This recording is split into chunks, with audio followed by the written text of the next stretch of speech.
Hi, everybody. I'm Mike Smith. Welcome to Litter Media Live Special Edition. This is Chillicothe Mayor Joe Sulzer, Luke Feeney. You know, of all the times you've been coming in, I think that's the first time I've ever done that. I've got Joe on my mind for some reason. That's what happens also when you get old and you go back that far. Our interview today brought to you by Tomlinson Insurance. We'll be back with Mayor Luke Feeney on his birthday of all days, right after this. This is Andy Tomlinson. When insuring what's important to you, our agents are there when you need us the most. Tomlinson Insurance, for the best coverage at the best cost. Visit us online at tomlinsonins.com to learn more. We're back with Mayor Luke Feeney. First of all, happy birthday. Well, thank you. I guess I could say happy tax day. But the news is not all good. Not all good today. Chillicothe. No. We just found out not too many minutes ago that Pixel has announced the closure of the Chillicothe mill, which still employs about 800 people. Certainly not good news for our local economy. No, just about the worst news you could get, I think, locally. I think, my first thought, I got the call about a half hour ago, my first thought really is for the workers and families. Obviously the economy will be impacted, but those folks who showed up to work today and their futures look really uncertain now, and that's a scary thing. And so that's my heart goes out to them, and that's really the first place my mind goes. You know, as we were coming up into the loft to do the interview, as I told you, I have been hearing rumors about the paper mill closing for 25 or 30 years. And after a while, you just kind of tune that talk out. And then when it finally happens, it's kind of like, wow. Yeah, it's sort of from a looking around the world perspective. We sign our names to less paper. There's less paper with carbon copies under them, and there's less notebooks being purchased and more tablets and laptops and iPads. And so maybe in the back of all of our minds, we knew that someday this would happen, but I think that still shocking and a tough pill to swallow. I think that the news is so fresh, and my impression is that it's very fresh even for the management over at the mill. I had a chance to Google very quickly. Pixel, just a week or two ago, sold another mill, I think in Wisconsin, to a foreign company. And so I get the impression that the corporation has been doing some changes here quickly. So it's hard for me to know what the future of that facility holds. I'm not privy to, do facilities like that go up for sale? Can it still be used for paper?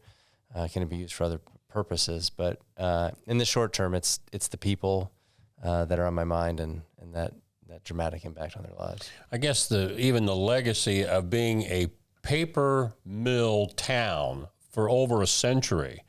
I guess when things are around that long, sometimes, unfortunately, we take them for granted, and you just think they're always going to be there, and that's a mistake. And I know on the city level, the state level, over the years, there have been efforts to try to retain jobs in our community, especially with some of our long-standing manufacturers, not taking for granted or assuming that you're always going to be there or economic conditions are going to be such that this is going to be an easy time for you. So I certainly can't find any fault with our community in the efforts that have been made over the decades to try to keep a healthy manufacturing base here. Yeah, I think if you look at our region, you look at the growth that Kenworth and the Packard Corporation have seen, and you even look at, you go back 2,000 years and look at this region and why people settled here.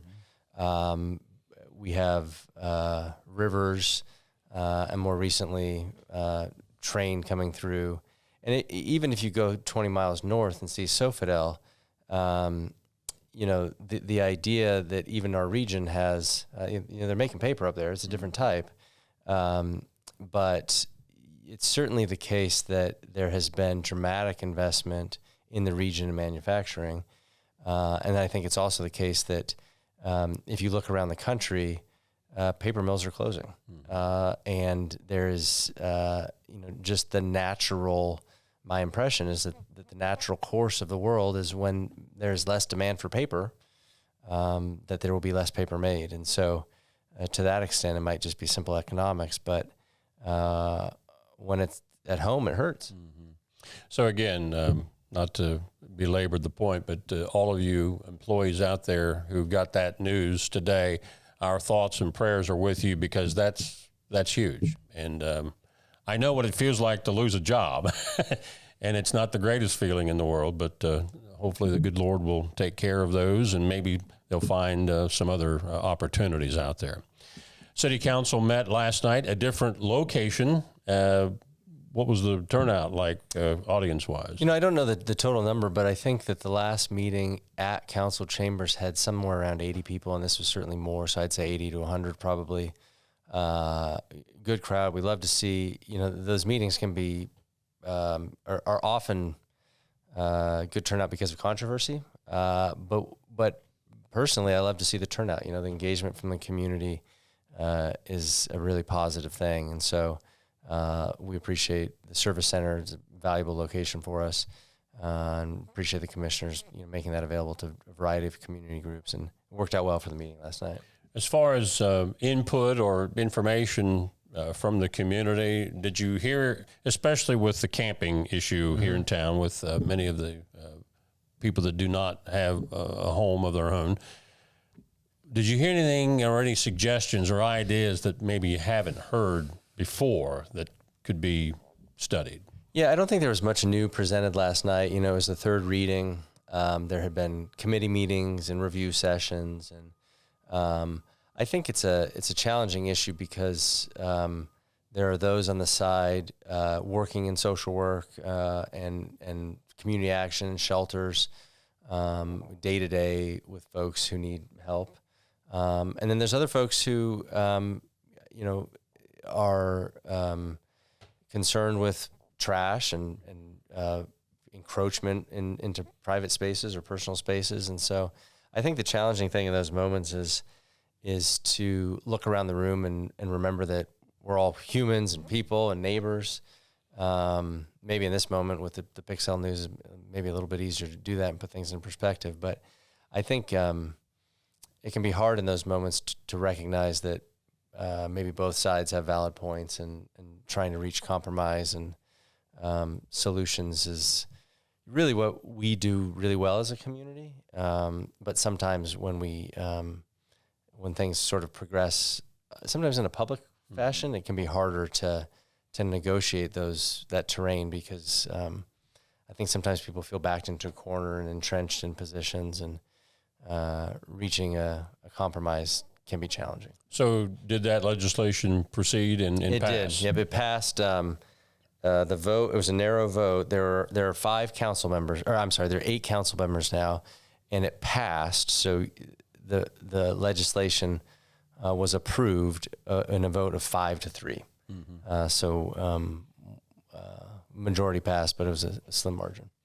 And I'm assuming you will sign that legislation or not? I haven't decided yet. I think the biggest concern that I heard was from the police chief. The legislation itself, my understanding is that the content was borrowed from other communities. I've looked at some of that legislation from other communities, and the language has changed some. The police chief, I think his biggest concern, I would classify his concerns as twofold. One, that he wasn't seeking the legislation in the first place. But 2, that the way that the legislation is drafted has various areas that in his opinion are vague, which would make the enforcement challenging if possible at all. So as an example, a speeding ordinance might say, if you go over 25 miles an hour, you shall be that shall be a misdemeanor, or that is a violation.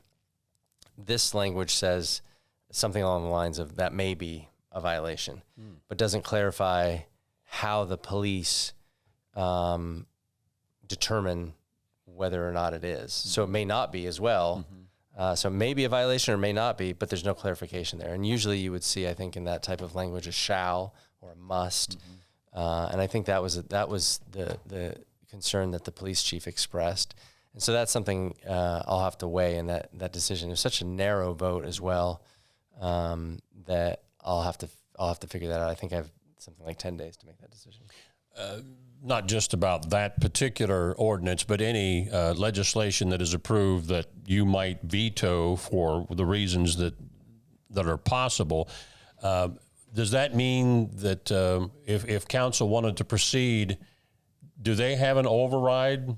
Yeah. But what would require vote-wise for an override? I believe it is 2/3 or 6. And so I'd have to double check. There's state law on it, and then there may be local codified ordinances on it. But the news this morning from Pixel sort of has my focus shifted for sure. Yeah. And any legislation that, let's say it is vetoed, they don't have the votes to override it, and so they say, well, let's go back and make some changes. Do you have to start from scratch all over, or can you take an existing ordinance and make the shall or put that in there, and that might work? Yeah, that's a great question. I think I'm going on 10 years now, and I've never vetoed anything. But my impression would be that a veto that does not get overturned would be the same as legislation getting voted down. So it could always be a committee assignment in the future. And I think that one of the things that, council people and some of the people in the public were asking for was not to vote it down, but to table it. And sort of that's that compromise conversation comes from, because tabling would give a chance to sort of work through. But my understanding would be that a veto would essentially, a veto that's not overruled would strike it down, and then a process would essentially start from scratch. Another piece of legislation that was up for a third reading was to put on the ballot a renewal for paving. Correct. I can remember when this went on about a decade ago, I think. Did that move through? It did. Yeah, it was exactly a decade ago. It was 2015. I think it was first on the ballot in the fall of 2014, and then in the spring of 2015 it passed. I was city auditor at the time, and Mayor Everson and city council and us worked together to put that in front of the voters.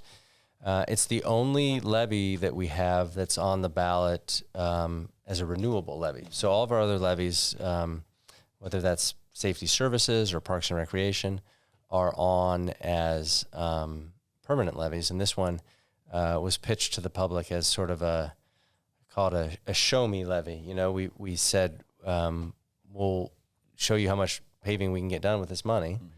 And then we'll come back in 10 years and ask for a renewal. And I think that there's been two major, I'd say, positive outcomes from it. One is that we're just able to do our own paving program, averaging probably about $1 million a year. But we're also able to use the paving money as kind of a multiplier, so we can use it for matching dollars for grants. We can use it for matching dollars for ODOT. This past year, the paving project that came through Chillicothe on Route 50, the city's match on that project was $500,000. Wow. And without the paving dollars, frankly, that money is just not going to be appropriated because there's just not that type of revenue in the general fund. And so it has been a blessing in more ways than one, because it's allowed us to really go above and beyond the amount of tax revenue that's brought in, because when you can use it as a match, we know that we can draw in money from other sources, maximize the taxpayer dollars. Now, will that appear this November? It will. Okay. And one other note about that, I know when electric cars, hybrids, came on board, and a lot of hybrids are on the road now. Have you seen, or at least the city of Chillicothe, seen less revenue coming in off like gas tax money because of that? We haven't. The big thing that happened was right around 2019, 2020, the state actually increased the gas tax. But in 2020, so many people stopped driving that we didn't see an uptick in that gasoline tax in that year. The other thing that the state has done is they've put on a surcharge on electric vehicles. When you get an electric vehicle registration, I want to say it's about $250 versus a regular registration to try and account for some of that lost tax revenue. The tax revenue that the city gets related to gasoline tax is related to, I think it's related to the mileage of state highway miles we have coming through the city. Gotcha. So it doesn't actually, and it can only be used related to state highway. So for us, I want to say that's maybe $100,000 a year, somewhere between $100,000 and $200,000 a year.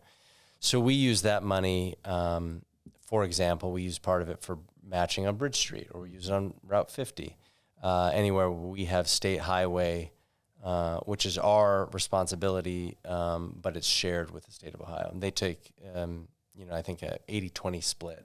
Mm-hmm. They pay 80%, we pay 20%. You brought it up before we close.